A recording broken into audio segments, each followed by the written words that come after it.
Bahujan Samaj party को सिर्फ party समझने की भूल मत करिएगा। ये जो चट्टा है, ये चट्टा है बहुजन समाज पार्टी। आपके बदन के कपड़े हैं बहुजन समाज पार्टी। आप जो जेवरात पहने हुए वो है बहुजन समाज पार्टी। ये कुर्सियां है बहुजन समाज पार्टी। अगर बहुजन समाज पार्टी नहीं रही, ये सारी चीजें आपसे छीन ली जाएंगी और एक बार फिर आपको गुलामी की बेड़ियों की जंजीरों में बांध करके, कमर पे झाड़ू और गले में हांडी बांध करके घूमने के लिए मजबूर कर दिया जाएगा। जैसा आप लोग जानते हैं कि आपके बीच में बहन सुश्री मायावती जी ने एक ऐसे ईमानदार प्रत्याशी को भेजने का काम किया है, एक ऐसे सरल स्वभाव प्रत्याशी को भेजने का काम किया है, एक ऐसे व्यक्ति को अपना चुनाव चिन्ह हाथी दे करके आपका साथी बनाने का काम किया है, जिनके कार्यकाल को आप लोग बखूबी जानते हैं, जिनके कार्यकाल को आप लोग बखूबी जानते हैं, जिन्होंने कम समय में आजादी के बाद से उतना काम आपके इस ग्राम पंचायत में नहीं हुआ होगा जितना काम उन्होंने अपने 5 वर्ष के प्रधानी के कार्यकाल में करने का काम किया है। ये बात कोई नई बात नहीं है, ये बात ऐसी बात नहीं है जो आप नहीं जानते हैं। ये बात मुझे गोरखपुर से चलकर आकर आपको बताने की जरूरत नहीं है, ये बात आपको खुद बताने की जरूरत है।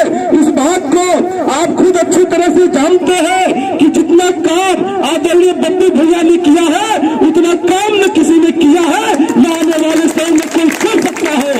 अगर आप लोगों ने गांव का प्रधान बनाया उनको, तो आपके गांव की दिशा दशा को उन्होंने बदलने का काम किया। जहां नाला नहीं था वहां पर नाली बनवाने का काम किया। जिन लोगों के घरों पर पानी रुकता था वहां नाली बना करके उस पानी को पोखरे में गिराने का काम किया। जिन लोगों के घर के सामने जो अपने घर से लोग बाहर निकलते थे उनका पैर नाले में पड़ता था, उस नाले को आरसी से इंटरलॉकिंग किसी ने बनाने का काम किया, तो संतोष सिंह बब्बू भैया ने किया है, बब्बू भैया ने किया है। इस बात को आपको समझने की जरूरत है।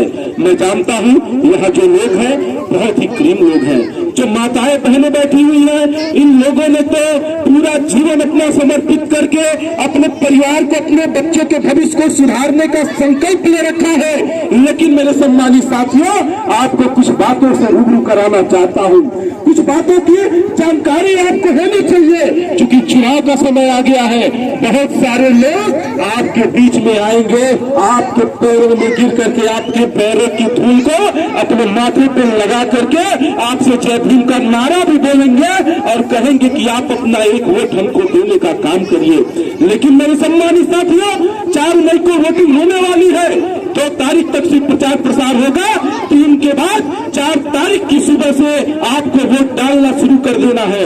लेकिन जब पोलिंग बूथ पे आप जाइएगा, हाथ में बैलेट पेपर लेने के पहले पोलिंग बूथ के गेट के अंदर जाते ही अपने उन दिनों को याद करने का काम करिएगा कि जब बहुजन समाज पार्टी नहीं थी, जब बहुत सुश्री मायावती जी नहीं थी, जब मनोहर कांशीराम साहब नहीं थे, बाबा साहब ने आपको एक वोट का तो अधिकार दे दिया था कि आप लोगों को वो एक वोट अपना डालने को मिलता था।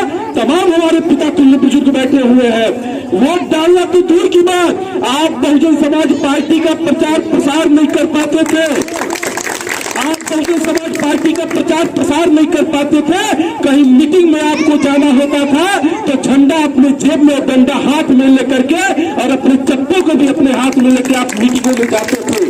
आपको ये चप्पे नसीब नहीं होते थे, आपको ये पक्के मकान नसीब नहीं होते थे, आपको मेरे सम्मानित साथियों ये अच्छे अच्छे कपड़े नसीब नहीं होते थे, ये पक्की नाली, पक्की सड़कें, इंटरलॉकिंग सड़कें, मेरे सम्मानित साथियों आरसीसी सड़कें आपको नसीब नहीं होती थी। आपको मान सम्मान स्वाभिमान कभी सुरक्षित नहीं रहता था, आपको स्वास्थ्य नहीं था, आपके पास शिक्षा नहीं था, आपके पास रोजगार नहीं था। लेकिन अगर आपको किसी ने पक्का मकान दिया, अगर आपको किसी ने पक्की नाली दी, अगर ये चट्टा किसी को आपने दिया, अगर आपको अच्छे कपड़े किसी ने दिया, अगर मान सम्मान स्वाभिमान की जिंदगी आपको किसी ने देने का काम किया, तो सिर्फ और सिर्फ बहन कुमारी मायावती और बहुजन समाज पार्टी ने किया है। लोगों को डर है, लोगों को डर है कि बहन सुश्री मायावती जी ने उत्तर प्रदेश में 4 बार सरकार बना करके आपके सम्मान को आपको लौटाने का काम किया है। बहुजन समाज पार्टी कोई मामूली पार्टी नहीं है। बहुजन समाज पार्टी किसी पार्टी समझने की भूल मत करिएगा। ये जो चट्टा है, ये चट्टा है बहुजन समाज पार्टी। आपके बदन के कपड़े हैं बहुजन समाज पार्टी। आप जो जेवरात पहने हुए वो है बहुजन समाज पार्टी। ये कुर्सियां है बहुजन समाज पार्टी।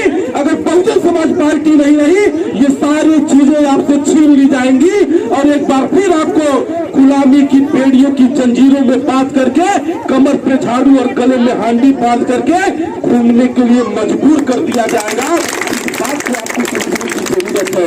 अगर आप चाहते हैं कि आपको कोई गुलाम न बना सके, अगर आप चाहते हैं कि ये छोटे छोटे बच्चे डॉक्टर, इंजीनियर, मास्टर बन सके, अगर आप चाहते हैं ये छोटे छोटे बच्चे IAS PCS बन करके, DM SDM कमिश्नर बन करके आपके नाम को रोशन करे, तो उसका मात्र एक विकल्प है, मात्र एक संसाधन है, वो आपका वोट है। और उस वोट का सही इस्तेमाल करके अगर आपने बहुजन समाज पार्टी को मजबूत करने का काम किया, अगर आपने अपना चेयरमैन बनाने का काम किया, तो 2024 में आपका प्रधानमंत्री भी होगा और आपके बच्चों की